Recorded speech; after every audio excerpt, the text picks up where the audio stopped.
Another episode of the Chris and Daryl podcast. Better than last week. Yeah, that was actually rocking. Yeah. This episode is sponsored by 45th Parallel. That's the distillery over there in New Richmond, Wisconsin. We're going to give this stuff a try. And let's raise a cheers. We're tasting their 5-year-old bourbon. 5-year-old bourbon. Definitely good. Excited to talk about that. Yeah. I'm also excited to have Nate here on the fucking podcast. Yeah. Right? Episode 2 already. Episode 2? Already. And the sponsors are flowing in. It's like we're going live to millionsoflisteners.com soon. Dude, millionsoflisteners.com. We got some happenings in Stillwater this week. Yeah, happenings. Some fun things, even though it's going to be negative, what? 30 and then a wind chill of negative 50. Ooh, Call it good. Man. Anyway, on Tuesday nights, there's an open mic at the Tilted Tiki. I would check online. There is a chance that they might be closed tomorrow. And, because it's going to get so cold. But that's every Tuesday, so just something to plug. On Wednesday nights, out at the Wild Badger in New Richmond, there's a really fun jam that goes on. And that's put on by Third Wheel Project. Thursday nights at the Lift Bridge in their tap room. Come out and drink some good beer, like Hop Dish, Farm Girl. They have a bunch of session beers. And then on Fridays down at the Next Stop in Holton, Wisconsin at 3 o'clock. That's kind of a hidden secret. Don't tell anybody about it. But we have Holton is a hidden secret? Holton, Wisconsin on Fridays. Finally Friday. Fireball. And where's Friday. Holton again? No. Yeah, right. Houston? You can see it if you go like this from Stillwater. Yeah, no, you can't.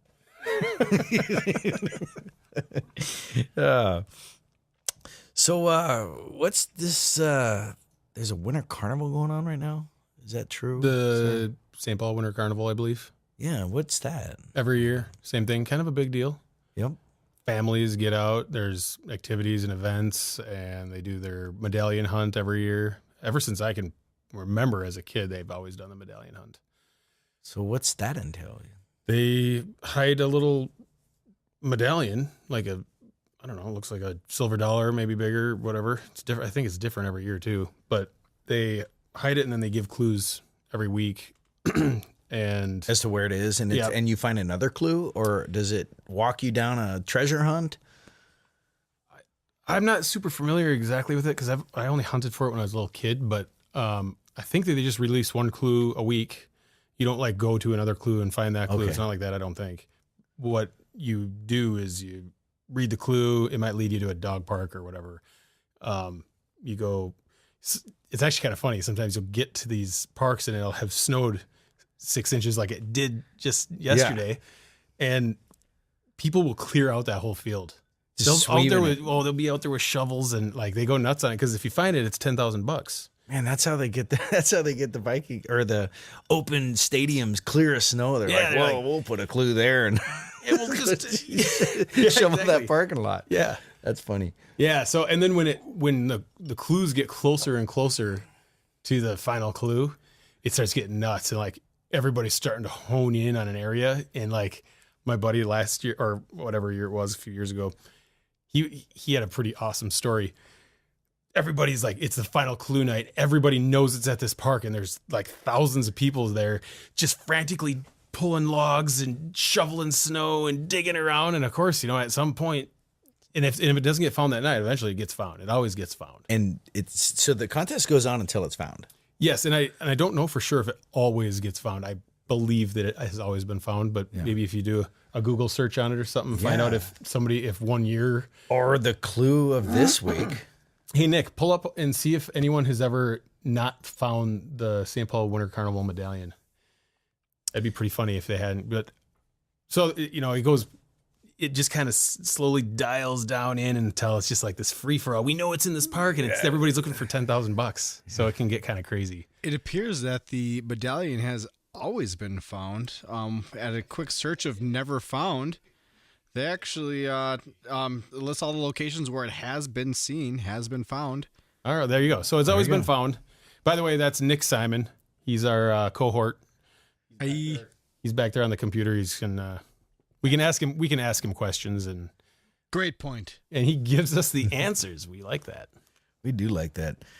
So some of the happenings this week, on February 2nd is the Rock the Slopes at Afton Alps. And that's a big family day put on by a couple of great businesses here in the Twin Cities. And yeah, it's a good day to get out with your family and enjoy this cold weather. And I think it might be actually warming up by Saturday. Yeah, maybe up in the 20s or 30s. Also on February 2nd is the 13th annual Hot Air Affair balloon launch. And that launches out of Hudson up at Rock Elementary. And that's fun. Like, one of the things when I came from Alaska, I didn't see many hot air balloons. So when I first moved here, and all of a sudden I saw these hot air balloons rising above the river, I didn't know which way Hudson was, but I'm like, what is going on? Like, these guys are crazy. And anyway, that's a lot of fun. Kids love it. Friday, February 8th at 6:30, we have last week's guest, Cassandra Cole, playing live at the Lions Tavern in Stillwater. And yeah, she's an awesome artist. And Do you know what time that show's at? 6:30. 6:30. Yep, 6:30 at the Lions Tavern. And go check her out on our website. She's a great gal, hard worker, mom of multiple kids, and she works hard. So 2 sets of twins, I believe. 2 sets of twins. Actually, if you go back and check out our first podcast, she was our musical guest, and quite a voice, quite a talent, great songwriter. So tonight we have Grant Walker on the show, and he's playing his song, Hold Me Gently. And yeah, we'll have him on a little bit later. Great guy. And yeah, we're about to go into our next segment. Yeah, which is, let me guess, the freaking cold. Oh, man. Everybody's talking about it. Because what else do we have to talk about in Minnesota besides when it gets 30 below? Right. And we all think we have it easy because it's been in the 40s and then maybe down in the teens. And then yeah. Is it actually, speaking of cold, are you getting cold right now? No, but I'm showing off my ninja suit. So I'm surprised how many people here just go out in their shorts. Like my dad, for example, he's out there this morning, yesterday morning, and he's doing stuff in the garage with the door open in his shorts and his hat and down jacket. And I'm like, Dad, you need to distribute this heat differently. But he's been doing it for a long time, so it's that mind over matter thing. I run out. Yeah. I'm most of the time, even when it's this cold, I don't put a jacket on if I'm just going out to my truck or if I need to go clean the snow off the windshield. You're not gonna die. I'm worried about like exposed skin with the wind chill, like if it's blowing anything. And that's a difference between where I come from and where you come from. Yeah. Here, like in this part of the world, there's that thing called wind chill. Yeah. And it's really gnarly. Yeah. Well, it's everywhere, actually. I know it's everywhere. But the moral of the story with wind chill is that basically the way they formulate it is when, let's just say that it's 0 degrees outside and there's zero wind, everything is acclimated to 0 degrees or whatever. But your skin, on the other hand, loses heat. So when wind blows, so you got a 0 degree wind blowing on your skin cools off faster. And that's how they measure wind chill.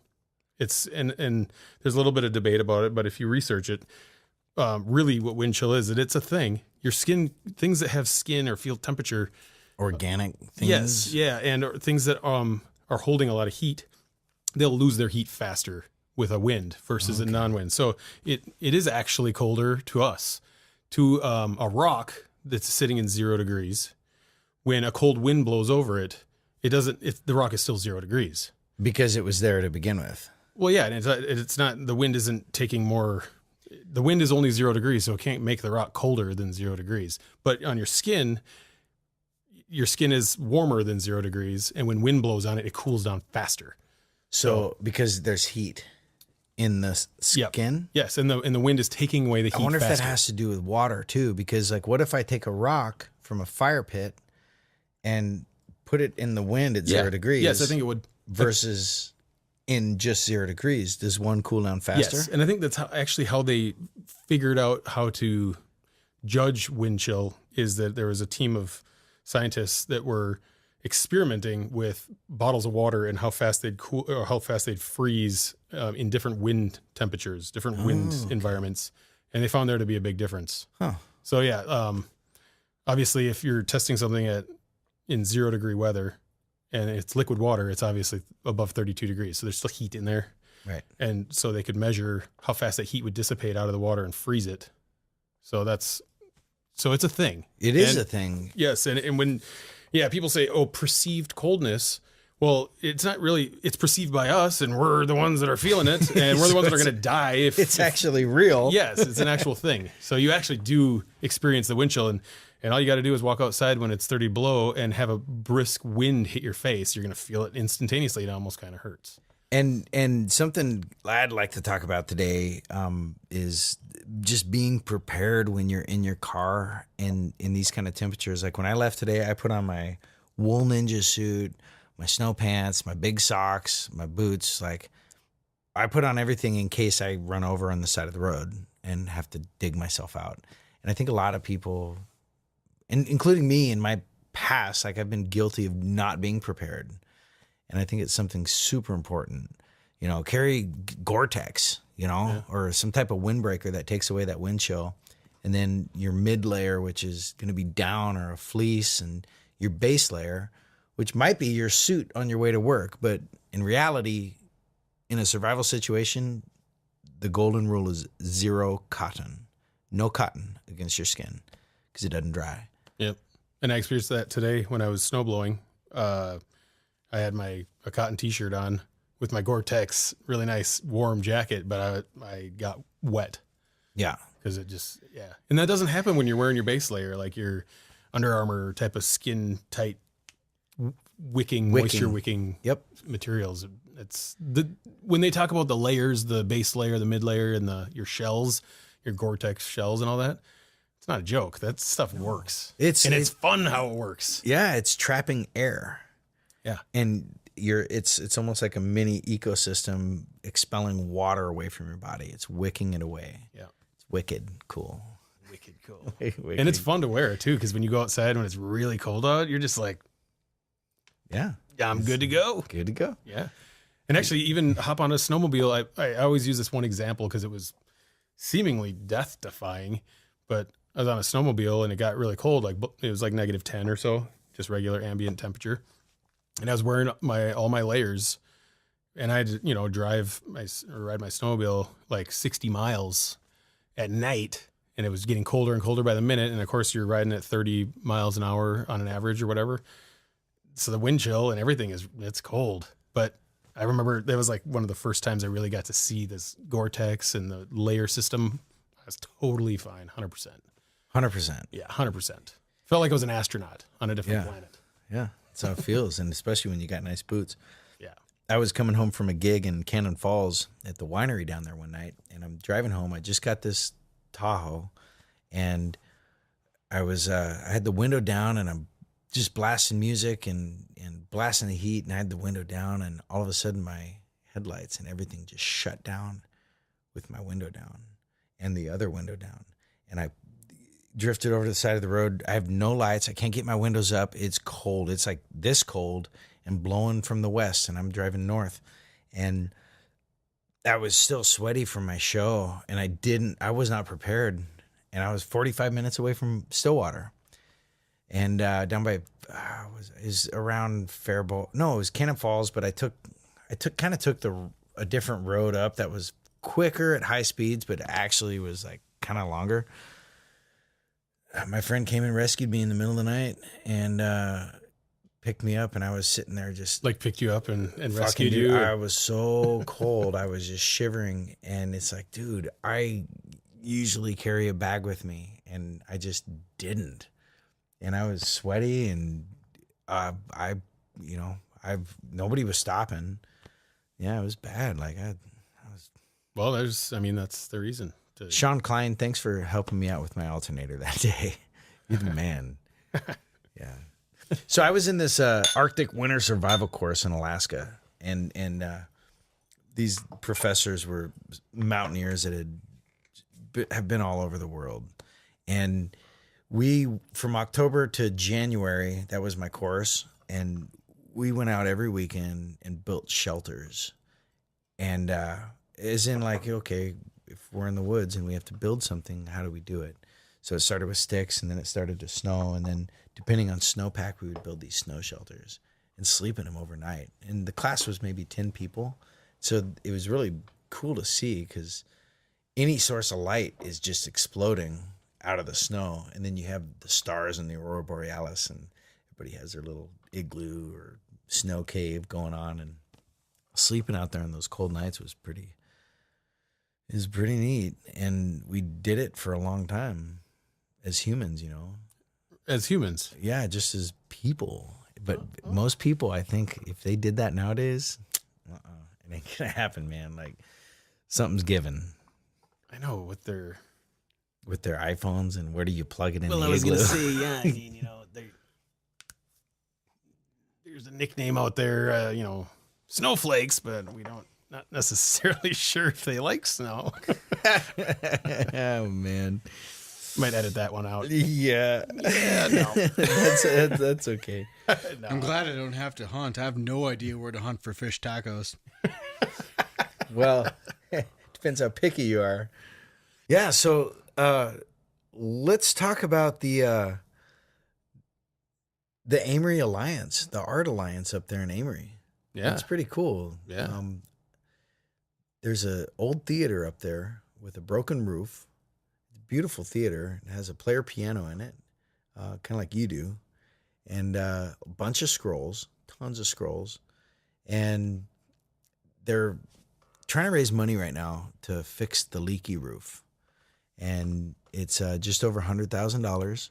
And we're going to try to help them get there in things that we can do. I know there's a couple shows coming up there on February 3rd. It's from 2 to 5. There's an open stage, and all of the donations, there's going to be like a Goodwill basket. So whoever wants to donate, all of those donations are going to the theater. And it might be a cool way to support them. I know Amory's a little ways off, but maybe some people will venture out there and check it out. I know I am. And then on February 10th, you got Nikki Pepper's acoustic birthday party at the theater out there.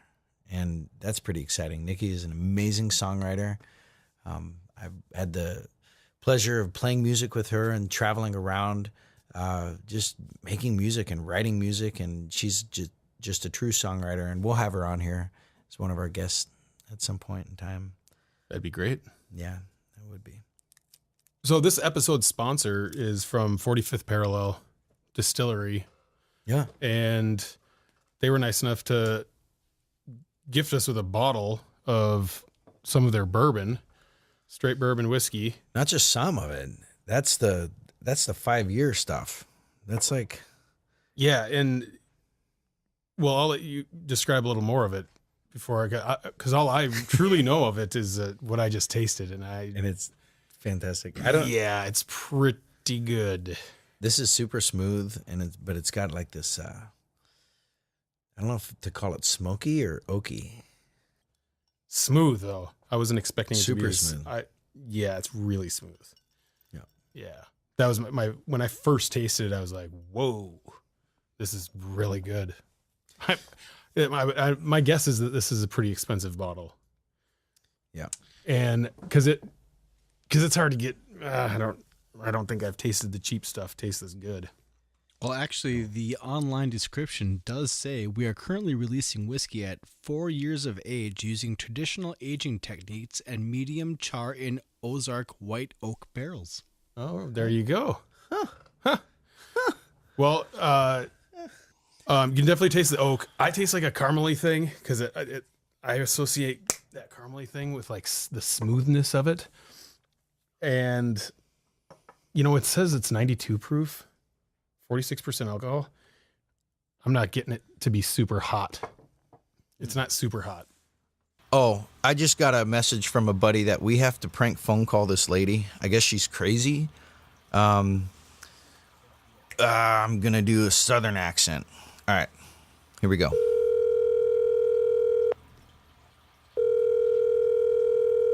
Hello. This my Marty? No, no, no. You couldn't be my Marty. He only calls me on Mother's Day or President's Day. I love that slick Willie. No, this is Billy, and we met outside. Billy. I don't know. The Schwan guy? Some Billy? I don't know a Billy. Well, a couple years ago, I bought some ferrets from you a couple years ago. Remember that when the gerbils were in? Billy. You remember that time at that truck stop and you sold me some ferrets? Ferrets? No, ferrets. Yeah, you sold me some ferrets and you sold me some tubes, and the ferret goes in the tube, and I got them tubes stuck, so I need to order me up some more ferrets and more tubes. Have you been playing in the garbage? Ferrets. You know what a ferret is. You sold them to me, you son of a bitch. I don't know anything about any ferrets, Billy. Are you selling me ferrets? No, you sold me ferrets. I didn't sell you a ferret. Yeah, you did. You had that cute little wife, and I don't have dealings with ferrets. well, maybe I must have the wrong number. You very well might. This ferret talk. Oh man, I had to hang up on her. I couldn't keep that going. No. She kind of sounded. I would have thought that was a man. Yeah. Well, She kept hacking in the background too. yeah, there was something weird going on there. What she kept saying, Maudie? Yeah, I don't know. Is that like mother? That was a pretty good one though. She was definitely pretty interesting to say the least. Yeah. Well, we might do another prank phone call or two. We'll try to get one of our friends cooking on it. Yeah. I know one of the things we were going to talk about today were the last week we dove into the business a little bit, you know? And the three things it takes to have a successful business. Yeah. Right? I've been thinking about those three things all week long, dude. Because it's true. It is true. Yes. The And entrepreneur, the manager, and the technician. That's it. All three of them. Yep. You need them. Yep. And I've been thinking about that all week. And I've been thinking about it in all of my time, like doing these business endeavors, like building websites and making commercials for so-and-so. And like, it's like, man, I try to do it all the time. Even with my music model or my music business model. Yeah. I wish I had a music model. Anyway, but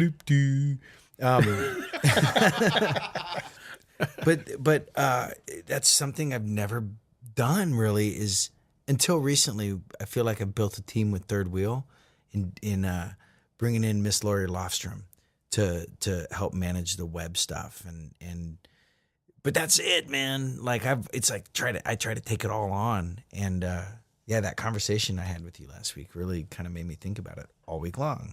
And it makes sense. Yeah, I know. That's why you're thinking about it, because it's like truth knowledge and it makes perfect sense. And too many of us are just not, we don't even it doesn't come to our brains as entrepreneurs, because entrepreneurs typically think they can do it all. And it's hard to designate. It's very hard to designate, and it's even harder to actually do all the jobs properly.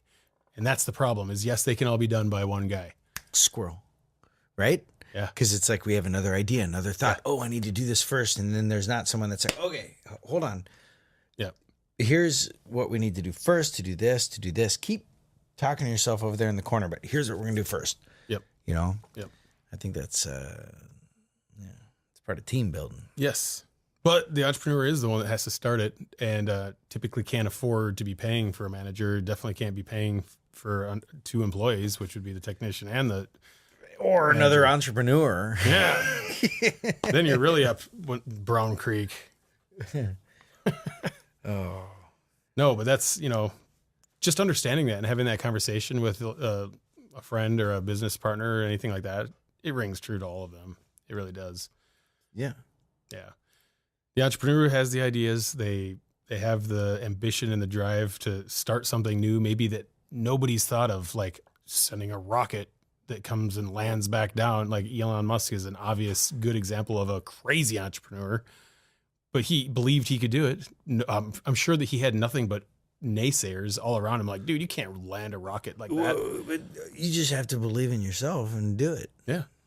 And then you find the people to help you do it that believe in your goals and passions too. So that's kind of the little fundamental Secret. Yeah. Yeah. Today we have Grant Walker on the episode. Hi. How's it going, brother? It's going. Awesome singer-songwriter. Met you a couple years ago and we became quick brothers. Yes, we did. Yep. And yeah, I'm glad to have you on and talk about your music. Yeah. Absolutely. Thanks for joining us. Absolutely. Yeah. I can't think of anything better to do, actually. Playing music is my favorite thing to do. So, and hanging out with you guys is always a blast too, Sweet. obviously. So you've been through some difficult stuff as we all go through, and you've figured out how to write these powerful songs that really jerk at your fucking heart. Pardon my language, but it really does. Like, I find myself playing with you sometimes on stage and just like, this song is the best song ever. It's awesome to be part of, brother. It feels really good to be able to share experiences and feelings that I've had going through. It's not just the last few years, but really my entire life. And I don't feel as if I've had a horrible life or anything like that, but it's good to have an outlet. It's really good. And that's what music is good for. Releases your brain into a different thing, whatever that thing is. But it's powerful and it's there. It's become my home over like probably the last 10 years or so. It's where I like to be, for sure. I like going back through the videos that you and I made when we lived together on the North Hill there. And great memories, man. Yeah. And we'd sit down and just improvise songs and happen to have hit record. And I like going back and listening to those. And it's a cool journey, man. Tell us about this song that you played tonight. Okay, well, it's called Hold Me Gently. I wrote it, it was about 2.5 years ago now, I think, during the summer, I believe. It was kind of taken from a bunch of different pieces of my life. And it all just kind of, like, I sat down on my bed one day up at the house in Wilkins, and it just kind of, it was musical vomit at the time it just came out. It was really quick, like 5 minutes, boom, done. And I think what inspired me to write the song the most was we had played a gig at Lions Tavern out on the patio, and my son Connor was with me, brought him with, and there's actually pictures of that show. He's playing cajon up on stage and everything. We had a really good day. And I remember that day. Yeah. Hallie was there, Kenny was there, like the whole Third Wheel crew was there. Casey was there, Messenger Mike was there, Keith, the whole roster pretty much at that time was all there. And he was running around on the patio playing. They've got the big Connect 4 game, and they had the giant Jenga. He was running around, and he had fallen down or something, tripped, and he came running up to me. He's like, Daddy, hold me gently. And it kind of just stuck in my head and planted the seed. And yeah, it was like a day or two later, I sat down and wrote the song. That's awesome, man. Is it going to make it on a new album you're working on, or? I'm hoping so. I kind of faded away from my music for a little while over the past year, but I'm trying to come back long and strong, I guess. And so I'm really want to try and push this song and get it out there. Not only, it'd be nice to make a little residual income off of my music, but also just to share with people. I play it at shows. Every show I play it at, and someone always has something really good to say about it. So it makes me confident that people that hear it, even if they don't know me, they'll enjoy it and relate to it. And that's the most important thing for me, is relating other people with my music. Awesome. Yeah, you do an awesome job, man. Thank you. So getting it onto an album, what does that entail? Do you have more songs written like it, or? I do have more songs written. Right now I think I'm rolling around like 20 or 30 songs, and obviously you don't want to put that many songs on an album, but I definitely think that I've got some very strong songs in addition to Hold Me Gently and Cat Scratch. yeah. Yeah, that's a fun one. We should do that one, us three together sometime. We should. Seriously, It's that's a a it's cool a rockin' song. Yeah. Oh, Daryl's an awesome drummer, in case nobody knows. Like, I know. Awesome drummer. I've heard him drum before. Drummers are cursed. Because they end up with 3 drum kits in one studio. Oh no. That's not the curse. Oh. It goes deeper than that. Yeah. There's no notes or chords on a drum set. Well, at least you're not a bassist. Sorry, Keith. Sorry. Well, thanks for coming on, brother. We're gonna absolutely. get to your song, and we'll have you back on. Where are you playing next? I play every Wednesday evening from 6 to 9 p.m. at the Tilted Tiki. And then I have a show at Lions Tavern on March 30th. Great. And I know you're on the Third Wheel Project website, but where else can we find you online? I am also on ReverbNation.com. Grant Walker Music, just type it in. I'll pop up. I think I'm ranked. Grant Walker Music. Yes, Okay. Grant Walker Music. And also Facebook.com/Grant Walker Music. All right. Yeah, Yeah, or come down to the Tiki, and if you're lucky, he'll make you a delicious meal. that's right. Because I cook too. And speaking of the Tiki, I Yeah. believe that the owner of the Tiki is Yeah, going to be. the owner was supposed to come on tonight, and he got sick. He We're got gonna reschedule that, sick, though. So we're going to reschedule that. And I actually kind of sat down and composed a Tiki-esque song last night, Ooh. but it's way too cool. For But it what? actually, well, I was just Too cool for I what? picked up the ukulele, and I'm like, I was going to set it across the room, and then I started playing, and I'm like, dude, I'm all set up to record right now. So I went and hit record and laid 2 ukulele parts and a piano part, and it's just like, it just makes me happy, you know. And I'm like, well, yeah, like when Chris comes on, we'll take just a little segment and bring it into it, but next week, yeah.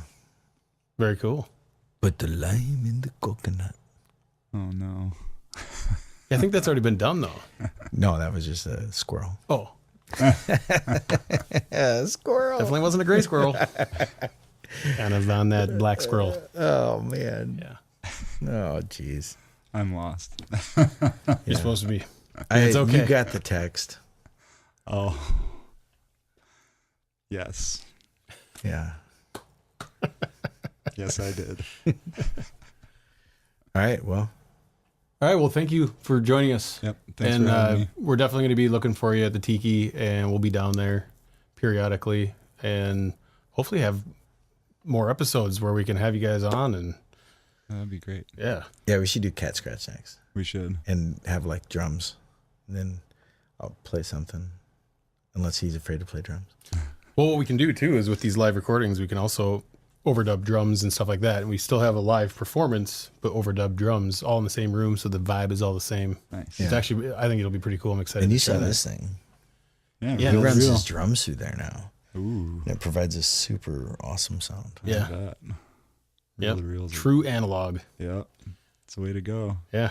You can actually, it's a 4-track, so you can actually record 4 instruments into it at once, and then you can bounce it onto the computer, or you can track whatever you want and run everything one by one through there and bounce them back to the computer. So Cool. that's really what I want to use it for, is taking the tracks we record digitally, run them through the analog. It gives them a little warmth, a little bit of that fuzzy sound that you get from analog, and then it does something special to bass and drums that you can't.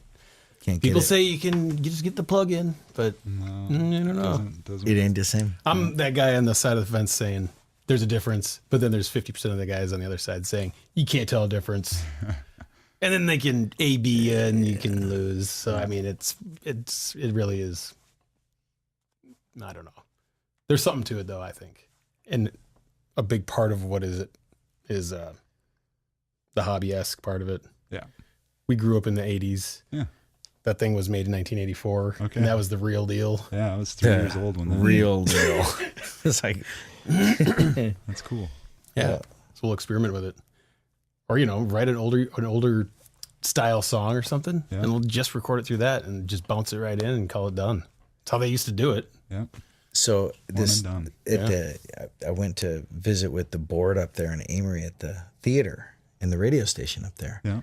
And I'd love to help them out because they're raising money to fix the roof. And they took me up into the projection screen room in the theater. And it's so amazing. Like, I mean, it's just this huge, it looks like cast iron light projector thing hooked up to what looks like a furnace and then going out through the roof. And I guess that's what heats the room. And, I bet. I mean, and I guess it's a newer system, but it's based on the old system, and they don't even have it hooked up. You got stacks of all these crazy things because everything's gone digital now. Yeah. But the spools looked like a round table, and there was 3 of them, and you could see where the pulley systems were that would go down and take it through the machine and then bring it back to the reel, or maybe the other level of the reel. I was just completely blown away at that's how they used to have to do that. Yeah. And then to cut that stuff together. Mm-hmm. And Oh, that's a whole other thing. yeah. I know. Splicing tape. Right, absolutely. So until next time, this is Grant Walker on the Chris And Daryl Podcast.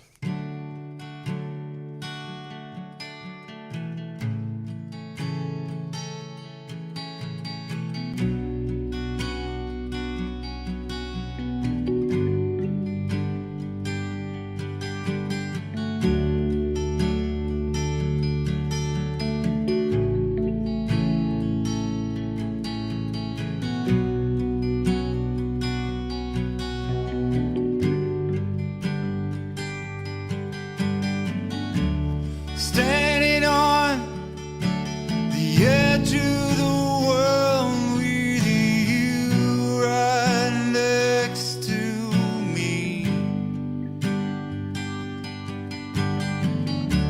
staring out over oblivion with the choices set and a place to flee, inching closer to the edge, my love, trusting in fate to decide.